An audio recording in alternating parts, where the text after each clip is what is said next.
Bom, dando uma continuidade, tivemos um probleminha de queda na rede, então, continuando a nossa segunda parte do nosso exercício, nós vimos então que o comprimento de onda, como visto na partícula alfa, é muito menor que os nossos detectores atômicos, então elas não foram vistas, tão quanto nós temos nas partículas beta.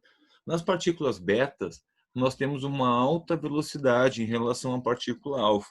E essa maior velocidade associado a esta menor massa providencia para ela comprimentos da ordem atômica.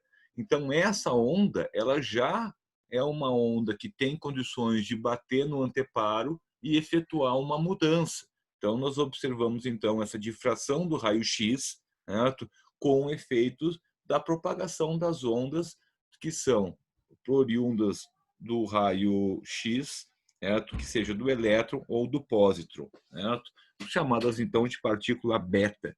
Este comprimento de onda então ganhou o nome de comprimento de onda de de Broglie e ele é de grande importância na radiação, certo? Devido a mostrar essa associação entre a onda e a matéria, o que era, então, como foi falado na física clássica, dito como uma ideia completamente absurda. Bom, após esse entendimento, então, das ondas e de como elas se comportam, como teve a sua evolução, quais foram os seus picos de mudanças, como o de Broglie, em 1920, foi o nosso último, praticamente, nós temos, então, as relações entre o comportamento radioativo, em torno agora das quantidades e dos elementos que os formam. Bom, primeiro, fazendo uma revisãozinha, a gente sabe então que os átomos são elementos que possuem número de prótons igual ao número de nêutrons. Isso é um conteúdo, já que a gente trabalha diretamente, certo? Como conteúdo básico, né? Prótons, nêutrons e elétrons possuem os mesmos valores dentro do nosso átomo. Porém, existem alguns isótopos que têm o número de nêutrons diferente dos números de prótons. Esses isótopos seriam, certo, parentes dos átomos estáveis, certo, tendo um comportamento um pouco diferenciado. Então, certo, esses isótopos eles não estão nas mesmas características, ou seja, eles não têm número de prótons igual ao de nêutrons. Eles podem ser estáveis ou instáveis. Se eles forem instáveis, e para nós nos interessa os instáveis, eles têm uma característica de emitir partículas alfa, beta ou gama. Partícula gama, na verdade, é uma onda eletromagnética que ele vai emitir. Essas relações elas são importantes no seu estudo, certo? Não de uma forma única. Não tem como eu descobrir qual elemento irá emitir uma partícula em determinado instante. Mas eu tenho um comportamento estatístico desse processo. Eu tenho um comportamento médio desse processo. Ou seja, eu tenho um conhecimento da média dos decaimentos. Qual o tempo em que a metade dos elementos irão efetuar o decaimento? Este tempo é um tempo estatístico e ele se aproxima de um tempo real, ou seja, ele tem uma baixa variabilidade. Então, no caso do nosso estudo, esse tempo é chamado de meia-vida. Tem um tempo utilizado para todo elemento radioativo e, como nós veremos, para qualquer elemento que seja ingerido no nosso corpo. Esse decaimento radioativo ele foi efetuado inicialmente com um valor de Becquerel, que seria o número de decaimentos por segundo. Nós não entraremos nos méritos de cálculos atômicos, de equações e modelos para calcular, certo, os decaimentos, pois não é o nosso foco. O nosso foco é o entendimento, certo, dos elementos que vão se formar para depois trabalhar com os nossos fármacos. Bom, a equação de meia-vida, ela está em função, de algumas variáveis, mas com um comportamento exponencial. Isso é o mais importante que nós temos nesse processo. O decaimento dessa variável é um decaimento exponencial. Por quê? Porque a natureza o fez assim. Se ela divide por 2 a cada ciclo que ela possui, ela muda de 100 dividido por 2, 50, dividido por 2, 25, dividido por 2, 12,5, dividido por 2, 6,75, e assim sucessivamente. Então, os valores sempre são quebrados pela metade do último valor. Certo? Essa relação proporciona para nós um decaimento exponencial. Esse decaimento exponencial está em função de duas variáveis. Primeiro, da constante de decaimento, que é o lambda. Aí você viu, poxa, o lambda não era comprimento de onda? Sim. Agora ele é constante de decaimento? Sim. Na parte da física, nós utilizamos os mesmos símbolos para situações diferentes. Quando a gente vai falar de radiação, o lambda tem um comportamento. Quando a gente vai falar da meia-vida ou da desintegração ou degradação ou decaimento, ele tem outra representação. Certo? Mas isso vai ficar sempre bem claro no exercício. Então, perdão, esse constante de decaimento, que é o lambda, ela vai mostrar a velocidade com que esses elementos atômicos instáveis, ou esses isótopos instáveis, irão perder metade dos seus elementos. Isso pode ser de segundos a bilhões de anos. Então, cada átomo, cada isótopo tem um comportamento particular.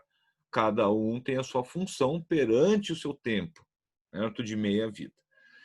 O N seria o quê? Os átomos não desintegrados, os átomos que se mantiveram sem efetuar a desintegração. Certo? O N0 é a quantidade inicial. Veja, o N0 é uma constante, o lambda é uma constante e o N está em função do T. Ou seja, o número de átomos não desintegrados está em função do tempo. Então, se eu conheço o N0 e conheço o lambda, eu verifico o número de átomos finais e verifico o tempo que demorou para que esses átomos chegassem nesse estágio. Isso, então, é um processo de contagem nuclear, algo que se trabalha hoje comumente como carbono 14, por exemplo. Então, para nossas relações, eu pulei aqui umas equações matemáticas, vocês podem acompanhar no caderno, não foi feito no caderno, mas passo a passo, mas aqui não achei necessidade de novo na nossa revisão, certo? Trabalhar com todas as fórmulas novamente.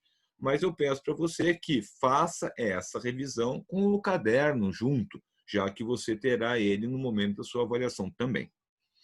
Então, meia-vida e o decaimento, né, nós temos essas relações que são feitas após algumas igualdades.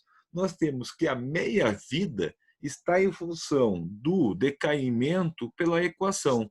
Tempo de meia-vida é igual a 0,693 dividido por lambda. Certo? Este lambda significa, então, o inverso do tempo. Ele é um tempo na menos 1.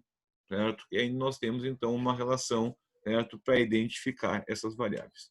Vejamos alguns exemplos. Certo? Nós temos o tempo de meia-vida biológico.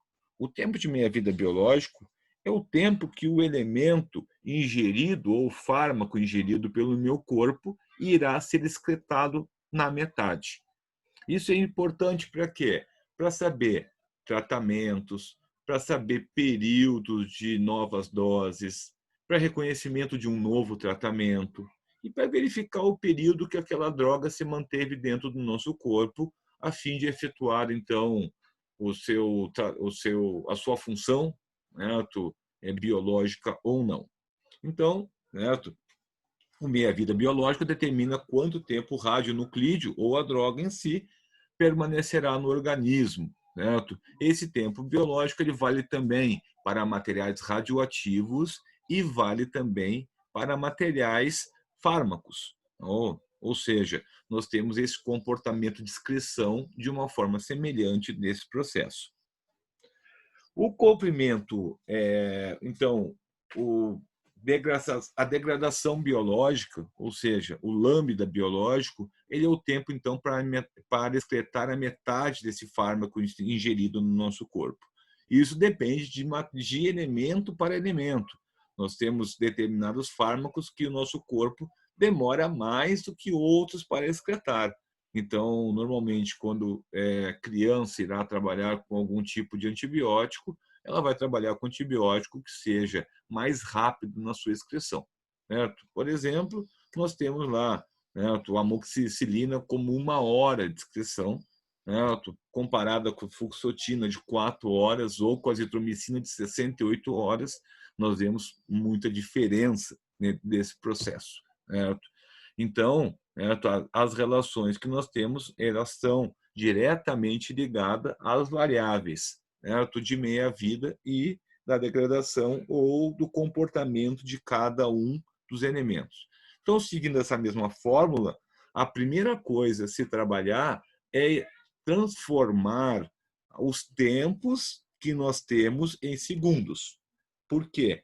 Toda a degradação biológica é trabalhada em torno do segundo. Então, nós temos que transformar todos os nossos tempos de meia-vida em segundos. Quando nós temos horas, multiplicamos por 60, passamos para minuto, multiplicamos por 60, passamos para segundo. Quando nós temos dias, multiplicamos por 24, passamos para horas, multiplicamos por 60, passamos para minuto, multiplicamos por 60, passamos para segundos. E assim sucessivamente. Então, primeiro, fizemos uma transformação de cada uma das meias-vidas em segundos. Certo? Na digoxina de 30 horas, nós transformamos para 108 mil segundos. E qual seria, então, essa degradação biológica utilizando o termo segundo na menos 1? Basta resolver a equação, certo? Falando que lambda é igual a 0,693 dividido pelo tempo de meia-vida em segundos. Resolvendo essas equações, nós encontramos as variáveis para a digoxina, para a fluoxetina, a amoxicilina, a azitromicina e o paracetamol. Bom, finalizando aí a nossa parte de decaimento, você tem umas questões teóricas. Qual a curva de decaimento? Em um exemplo como esse, por exemplo. Certo? Nós verificamos que as curvas são exemplificadas por funções. Mas qual a função que representa o nosso decaimento? Certo? Lembrando, o decaimento é uma função exponencial. Uma função exponencial, ela tem um caráter que tende a zero no seu comportamento. É uma exponencial negativa, pois nós estamos perdendo a quantidade a cada ciclo. Nós vemos que na função 1, nós temos um comportamento oscilante. Nós temos, ora, um comportamento diminuindo antes do eixo zero de referência e depois um comportamento crescendo. Na função y, nós nem temos uma função. Na 3 também não. Na 4, nós temos uma função linear. E na 5, nós observamos que o comportamento ocorre com 1, depois do primeiro ciclo, ele passa para meio, depois ele passa para 0,25, depois ele passaria para 0,125 e assim sucessivamente. Então, a curva de decaimento é a curva 5, certo? Onde o seu ano de decaimento depende da sua constante de desintegração. Certo? Nós vamos finalizar o conteúdo da nossa primeira avaliação em radiação e transformaremos o conteúdo de hidrostática, hidrodinâmica ou de fluidos para a nossa segunda avaliação. Vejamos, então, o nosso esquema final. Certo? Como que nós trabalharemos essa avaliação?